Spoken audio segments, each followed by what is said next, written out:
সবাইকে জানাই শুভ চতুর্থী। আমাদের এখানে পুজোর আজকে সূচনা হলো চতুর্থীর দিন থেকে।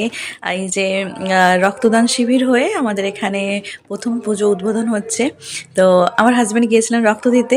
তো ভাবলাম আপনাদের সঙ্গে একটু শেয়ার করি আমাদের এখানে রক্তদান করলে কী কী গিফট দিচ্ছেন এনারা। প্রথমেই তো এই যে একটা সার্টিফিকেট, একটা জলের বোতল, একটা ফুল, একটা এত বড় বালতি, আবার একটা মিষ্টির প্যাকেট।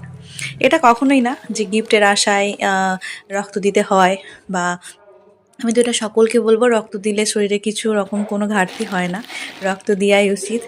আমাদের একটুখানি রক্তের বিনিময়ে কতজনের যে জীবন বাঁচতে পারে তার কোনো ধারণাই আমাদের কাছে নেই।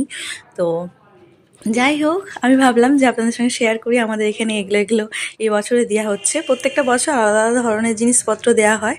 এই যে মিষ্টির প্যাকেটটা দেখুন, কলা, আপেল, একটা কেক আর মিষ্টি। ডিম সেদ্ধ ছিল, ওকে বললাম তুমি খেয়ে নাও, আর একটা